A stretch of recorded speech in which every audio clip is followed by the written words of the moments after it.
buenas tardes. Nos encontramos en el Centro Médico Callao. El día de hoy vamos a tener una entrevista con la licenciada. Por favor, ¿nos puede brindar su nombre? Sí, claro. Soy la licenciada Iris Regalado Guzmán. Soy psicóloga clínica, especialista en terapia cognitivo-conductual. Bueno, mi colegio de altura es 39630. ¿Por qué decidió estudiar la carrera de psicología clínica?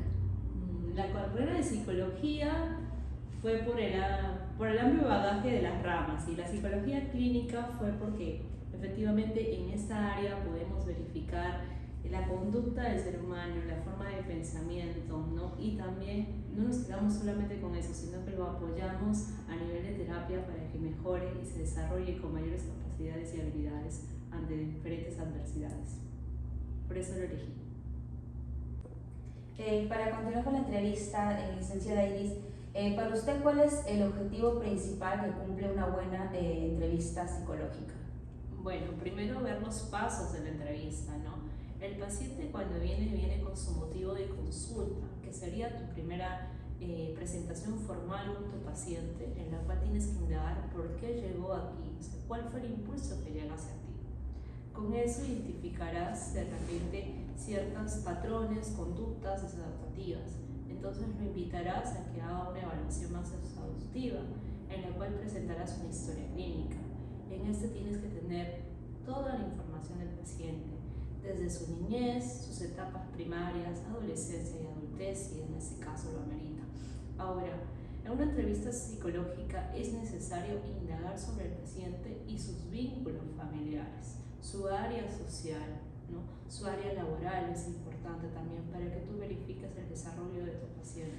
Una buena entrevista psicológica tiene todos estos puntos, porque no solamente te basas en el problema actual, sino en toda la esfera del paciente. Con ello podrás tú tener unos buenos resultados y posterior una buena terapia, donde se verifica que tu historia clínica fue correcta y fue adecuada cuando tú verifiques que tu terapia está dando frutos y está mejorando. El éxito del paciente es el resultado de todo lo demás. Gracias. Licenciada Iris, la siguiente pregunta que tenemos nosotros como grupo es: ¿qué habilidades o métodos se requieren para realizar una buena observación?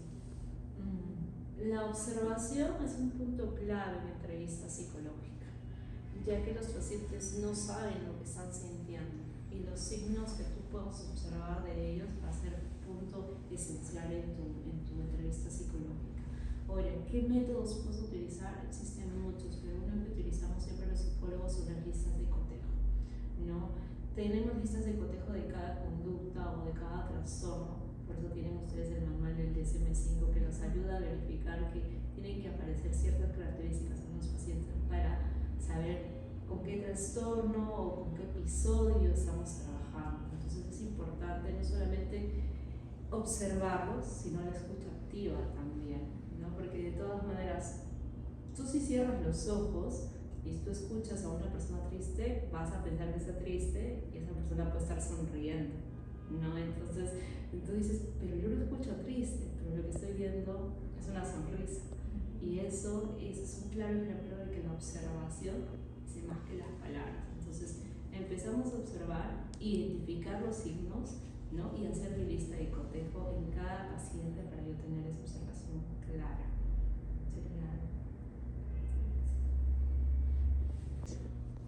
Licenciada, la siguiente pregunta es la siguiente. ¿Cómo contribuye la observación y la entrevista a los psicólogos clínicos en su campo?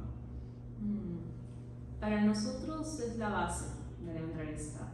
Observar al paciente y conocer su historia me va a permitir saber el diagnóstico, la oportunidad si necesitamos otro tipo de áreas que nos apoyen, como nutrición, ¿no? Psiquiatría, que es importante y trabajamos de la mano. Entonces, la observación del paciente para ver sus signos es clave y la entrevista para conocer su historia es la base de todo el tratamiento psicológico. Pero entonces, yo quería saber, por ejemplo, y antecedentes de salud, ¿no? Porque hay, por ejemplo, hay enfermedades, por ejemplo, yo tengo hipotiroidismo, ¿no? Entonces, eso a veces te cambia un poco el humor, ¿no? Entonces a veces te deprime, entonces hay ciertos síntomas. Y me imagino que habrá otros problemas hormonales también que también, ¿no? Influyen, ¿no? Sí. Entonces me imagino que el psicólogo también tiene que, ¿cómo es? ¿Manda primero hacer exámenes para descartar o solamente indaga? Porque pues yo, por ejemplo, yo no tenía idea, o sea, yo obviamente decía, ¿por qué supo de peso tanto? Pues porque no. Entonces hice exámenes, no me salía nada hasta que fui a un laboratorio porque me salía que sí, después me salía que no, y me dijeron que sí tenía. Pero claro, hay personas así como yo que quizás han tenido tiempo, pero no tenían idea, ¿no? Justamente cuando una persona te viene con problemas de autoestima, al menos aquí en consultorio, lo que trabajamos, por ejemplo, si la persona me dice yo soy muy delgada o siempre he sido muy gordita, lo que hemos descartado siempre es el tema de nutrición y endocrinología, ¿no? Entonces, ¿por qué? Porque necesitamos saber si es un problema de nutrición que le está llevando o subyace desde ahí, porque si tú le manejas solamente autoestima y dices, mira que te tienes que aceptar tal como eres, ¿qué va a aceptar si ni siquiera sabe si su peso es normal, si su talla es normal, si puede hacer otras cosas, alimentarse de otra manera para que suba o baje de peso? Entonces tenemos que descartar todo ello para ahí con esos exámenes decirle, mira, existen diferentes tipos de cuerpos, existen diferentes formas.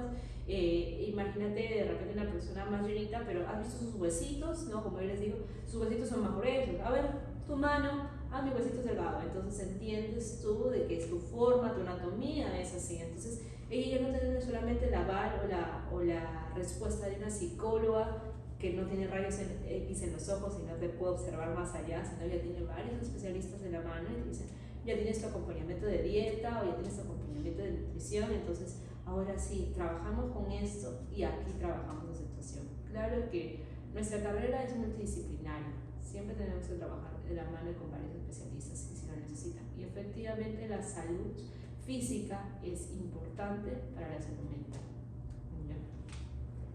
No sé si te respondí. Sí, claro, pero yo tengo una duda, por ejemplo, en lo que yo digo, digamos que lo viene una persona con depresión. Tú, en este caso, dice, ya tiene depresión, porque no necesariamente tiene que ser hormonal, sino es algo pues, mental, ¿no? Pero también descartas eso o simplemente si es que ves indicios, o sea, si no ves un sobrepeso, no necesariamente, pues no ves eso hormonal. Tenemos que ver por eso su motivo de consulta. Si la persona por motivo de consulta viene, puede ser gordita, pero viene porque terminó con la pareja. Claro. ¿Por qué vas a indagar lo otro si a ella no le está afectando lo otro? Más bien estás creando un problema más o le estás haciendo ver un dolor que ella no tiene, que tú lo estás viendo, pero ella no lo tiene. Ella vino acá por su problema de pareja. Ahora, si dentro de tu entrevista psicológica te dice, oye, sí, pero desde que terminaron conmigo yo me siento así, me siento mal con mi cuerpo, ahí sí puedes tú indagar lo otro, si ella te permite hacerlo. Pero de lo contrario no puedes tú creer o tomar tu observación como para que le pongas a ella palabras y ella recién te diga esas cosas, ¿no? Necesariamente tú trabajas lo que ella te está indicando y de acuerdo va avanzando tu entrevista psicológica vas verificando, ¿no? Le haces como un checklist. Ok, eso está bien, eso no lo nota, esto sí, esto no. Y con eso empiezas a trabajar. Claro. Y por ejemplo, en el caso cuando son niños, claro, vienen con los padres. La primera entrevista es con el padre siempre. Sí. ¿Cierto? Sí. Primero siempre con el padre, ¿no? Para que puedas saber indagar más o menos qué es lo que vas a retomar, hablar con el niño, ¿no? ¿Qué es lo que vas a tratar? Primero entras con una consulta, porque tienes que saber qué tema es, ¿no? Porque, a ver, recordemos que los psicólogos no somos todistas, no vemos todas las especialidades, ¿ok? Nosotros tenemos una especialidad y nos basamos en esa especialidad, por eso nos preparamos. Cada especialidad son 2 años. Otra cosa diferente son cursos para que te guíes, ¿no? Pero en clínica tú tienes que ser especialista en un solo campo. Si en tu consulta psicológica te dicen mi niño es neurodiverso, que sería un TDAH, un autista, y tú no tienes la especialidad, no lo puedes trabajar, tienes que derivarlo. Pero si en este caso, en mi especialidad, soy conductista, entonces me dicen mi niño tiene problemas de conducta y los padres van a decir hace berrinches, se tira al suelo, entonces tú identificas que es un problema de conducta, ahí sí tiene que pasar a una evaluación psicológica. Y en este caso, como se trabaja, aquí aquí es 4 sesiones. La primera sesión es con los padres para hacer su historia clínica o lo que se llama anamnesis, ¿no? Para conocer cómo ha sido toda la etapa desde la gestación hacia adelante con el niño, y después empieza la evaluación con el niño, ¿no? Pero siempre es padres e hijos. Cuando son menores de edad, o sea, trastornos que aparecen en el DSM-5, tienen que llevar una psicoterapia, ¿no? No es que el paciente solamente va a ir a psiquiatría. Esa es una mala praxis, de que solamente vayan a tomar su pastilla pero que no lleven una psicoterapia. No es correcto, porque al final se están volviendo dependientes de la medicación, pero no están trabajando en ellos mismos para mejorar. Ahora, con el paciente que tú me indicas, esquizofrenia, claro que ellos tienen que estar medicados de por vida, porque no solamente está afectando al lado mental, sino físico, ¿no? Entonces son personas fuera de realidad, ¿no? Entonces ellos sí llevan una psicoterapia, pero es para mantenerlos, no para mejorarlos, porque ya hay una condición ahí. Ahora, en terapia cognitivo-conductual sí sabemos que hay casos de pacientes con mejora, e incluso han dejado de tomar medicación y han trabajado solamente con su psicoterapia y han sabido diferenciar entre sus alucinaciones y sus pacientes con esquizofrénico visual o auditivo, ¿no? Porque existen dos tipos de esquizofrenia, las personas que escuchan y las personas que ven. Entonces, sí se ha podido trabajar en estos casos en psicoterapia, ¿no? Y manejarlo bien, pero no todos los casos son iguales. También va a depender del deterioro del paciente, si el paciente fue ayudado desde el principio o dejaron mucho tiempo y posteriormente fue ayudado. O sea, va a depender mucho, pero un paciente que solamente me vaya a psiquiatría es un paciente que se está convirtiendo en una persona dependiente de su medicamento, pero no está trabajando por él mismo. Entonces, ¿usted cree que entonces cognitivo-conductual, esa es la terapia que más le podría ayudar a una persona con esquizofrenia? En su mayoría hay muchas formas, pero en la TCC se dice que es mejor, ¿no?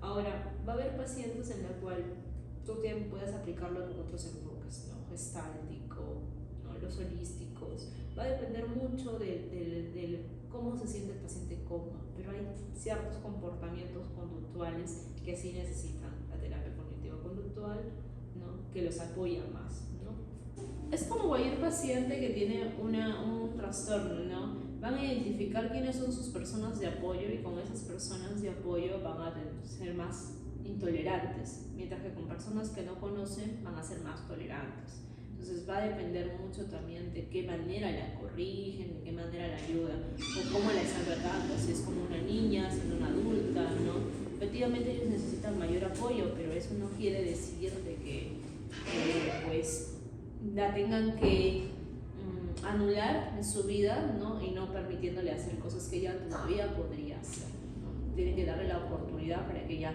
vaya generando mayor independencia al nivel que ella tiene en su deterioro cognitivo. Por eso tiene que pasar una evaluación para saber qué deterioro cognitivo tiene. Claro. Porque lo que yo sé es que ella sale, tiene hasta su amiga, ¿no? Pero, claro, en ese aspecto con mi tía creo que está mal, porque, claro, lo que yo sé es que ella es quien la peina, hasta creo que la baña, ¿no? Entonces, si ella puede salir a hacer su vida, puede hacer esas cosas también, ¿cierto? Y se le tiene que enseñar, ¿no? Se le tiene que practicar esas actividades, ¿no? Pero a veces los mismos familiares incapacitan a su paciente, ¿no? Por el hecho de sentir enfermo. A veces los sienten vulnerables, ¿no? Me doy cuenta que parpadea rápido. Ya, es que es una acción normal de su comportamiento. Es normal porque tú estás haciéndole entrar en una situación que usualmente no está, le hablan calmado y de un momento a otro dicen tu tarea, o sea, en una llamada de atención, cuando lo primario es darle una conducta anticipada. Mira, hijo, segunda oportunidad para que te sientes y hagas la tarea. A la siguiente me voy a molestar contigo, ¿no? Entonces, a los niños siempre hay conductas anticipadas, porque nosotros tenemos que darnos cuenta que el niño es diverso en atención. Entonces, no vamos a entender que sigue instrucciones tal como los adultos, que es su obligación hacer su tarea, no lo sabe todavía, ¿no? Entonces, tengo que darle una conducta anticipada diciéndole: a las 4 de la tarde yo te quiero ver sentado en esa mesa haciendo la tarea. Las 4 de la tarde es cuando el palito llega acá arriba y el otro palito llega acá abajo. Y no, yo me voy a molestar contigo. Entonces, en ese momento el niño entenderá que cuando tú le alzas la voz es que tú ya le anticipaste la conducta que ibas a hacer y él lo va a manejar de manera. Porque si no, es como si estuvieras activando una alarma en su cerebro y él hace el movimiento de los ojitos, ¿no? Como claro. No, eso es más que todo. Gracias. Licenciada, me gustaría que nos pueda brindar qué puntos específicos o recomendaciones para poder trabajar y desarrollar en lo que es la observación en la entrevista. Ya, para tener una buena observación, primero tienes que tener el conocimiento de los diversos diagnósticos que tenemos en el manual, porque de esa manera tú tendrás una lista de cotejo, ¿no?, de cada paciente que te toque en consulta. Por ejemplo, si tenemos una paciente con ansiedad, ¿qué te permite el manual diagnóstico decir que la persona tiene que presentar en su momento? De repente, ¿cuánto tiempo está con este diagnóstico, con este episodio de ansiedad, ¿no? Y lo que te va a permitir el manual es decirte si tiene palpitaciones, si hay ritmo cardíaco, si hay sudoración palmar. Entonces, tú conociendo el diagnóstico vas a saber qué es lo que tienes que observar, ¿no? Otra cosa que les puedo decir ya de manera personal es que no solamente se observa con los ojos, se observa con todo el cuerpo, porque uno tiene que saber la postura, la forma como pregunta, de qué manera estoy indagando con mi paciente.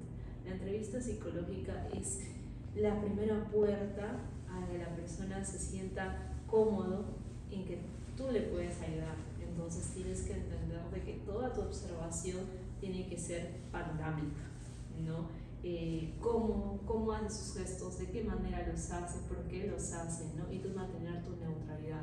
Tienes que ayudarte a ti misma a conseguir en tu rostro, en tu mirada, una neutralidad. Creo que el tema más importante es conocernos a nosotros como psicólogos, de qué manera trabajamos con nuestros pacientes para que ellos se sientan seguros, puedan manejar todo tipo de consulta. Muchas gracias. Muchísimas gracias, licenciada Iris. Gracias por las recomendaciones, por toda la información que nos ha brindado y esperemos poder encontrarnos próximamente. Muchas gracias a ustedes. Gracias. Gracias.